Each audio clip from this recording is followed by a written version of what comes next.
More readings from the Science of Mind magazine, the Daily Guides. Yes, we're definitely early today. What time is it? 3:25. Because the rest of today is going to be taken up. If I get back soon enough, I may actually read tomorrow's reading. This reading actually is for today, the 2nd of July, 2024. And here it is. Well, before I do that, in the description, you will see, if you scroll the way to the bottom, there's a link, and it's a link to our Facebook page, Creative Life Spiritual Center's Facebook page, and on there it's talking about a new class that's coming up. We're going to start teaching it on the third Monday in July, which will be what, 1/8/15/22. The 22nd of July is when the class starts, and it's a really cool class. It's about spiritual mind treatment. If you go to that link, you may have to copy and paste it into your browser. If it doesn't click, then that will be a full description that Reverend Jesse produced about the class. And if you got any more questions about the class, you can email me or text me. My number's in there. You can email Reverend Jesse at info@creativelife.org. But it's a wonderful class coming up. We are expecting people from all around the country, if not all around the world, to be part of it. So check it out. It's a really good class. It's a basic class in spiritual mind treatment, and it's also a refresher class for anybody who thinks they know about spiritual mind treatment, including me. I can always stand to learn, and I'm teaching it. So there you are. Let's carry on. Reverend Josh Reeves has called this that which is always best. That which is always best.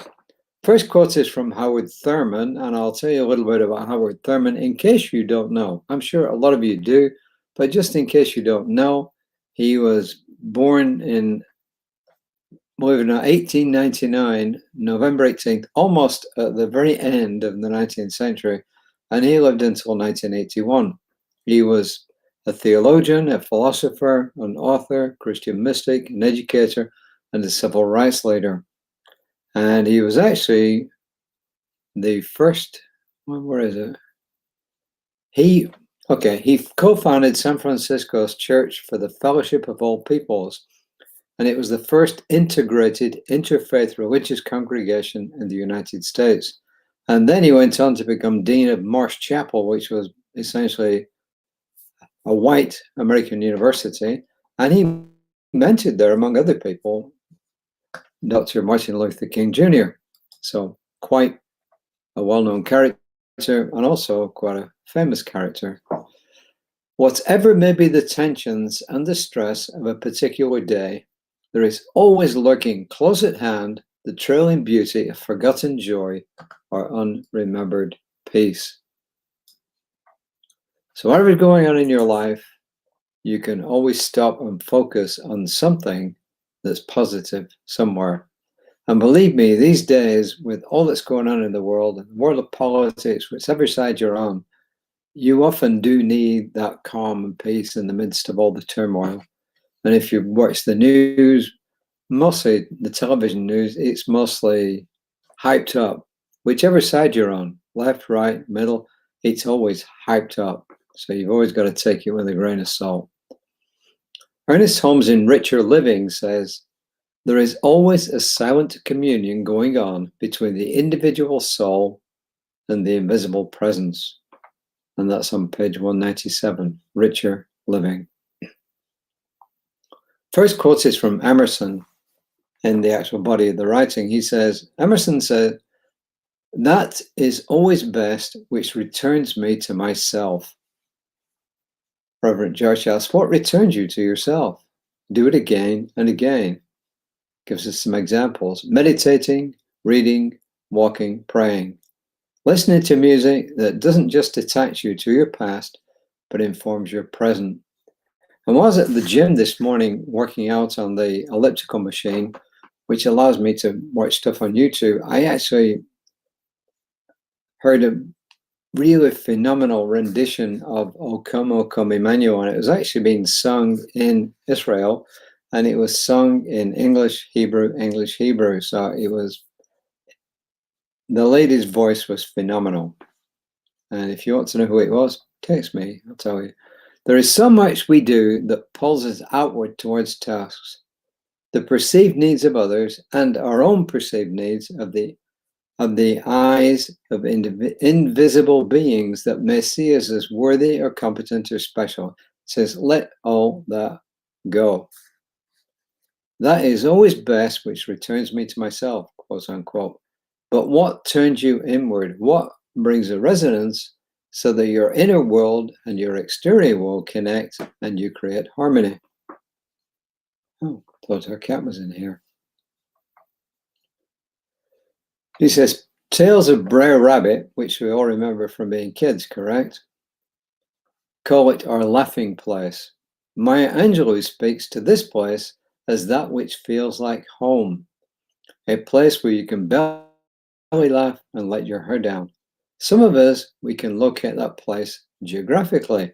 Others find that place when engaged in an activity. And for some of us, it is simply the result of giving ourselves permission to be ourselves. And I think that is the key to this whole reading. It's giving ourselves permission to be ourselves. Oftentimes, we all wear masks, right? And we all have got different persona. You know, when I'm at home here, I'm a husband. When my grandkids come round, I'm a grandparent. When I'm at our spiritual center, aka church, I'm a minister. When I'm on here, I don't know what I am. I'm a reader, maybe a minister as well. I don't know. When I'm at Toastmasters, I'm a public speaker, and so on and so forth. But wherever we are, we often try and impress other people.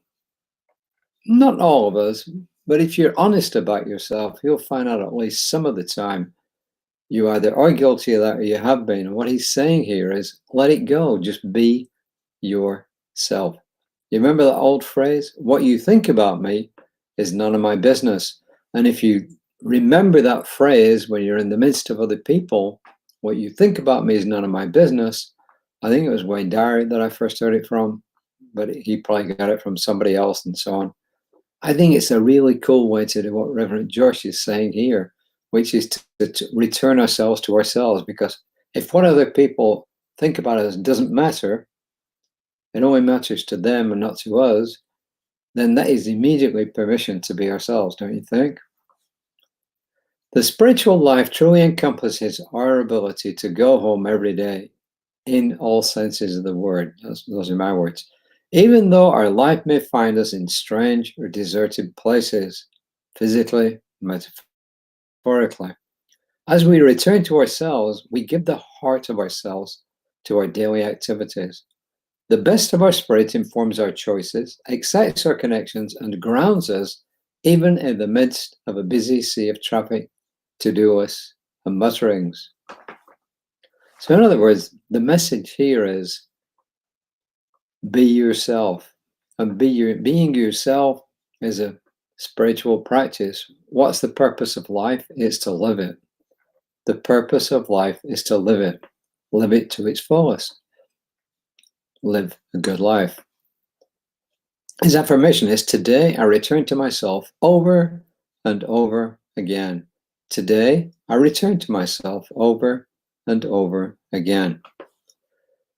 That's a pretty short reading, and I am once again going to shamelessly plug if I can get back to the screen here, I'm going to shamelessly plug the Spiritual Mind Treatment course. It's really a cool one. The actual title of it is, of course, The Art and Science of Spiritual Mind Treatment. If you want to know what it is, and you want to see how it can help you in your life, then come along. It's going to be 8 Mondays starting July 22nd, 6:30 to 9 p.m.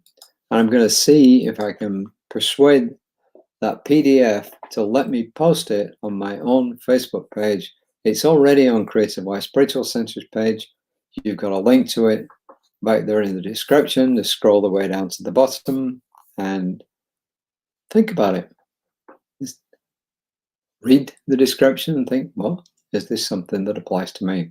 Well, as I said, I was going to shamelessly plug it because I am the one responsible for putting it out to the world on behalf of our spiritual center.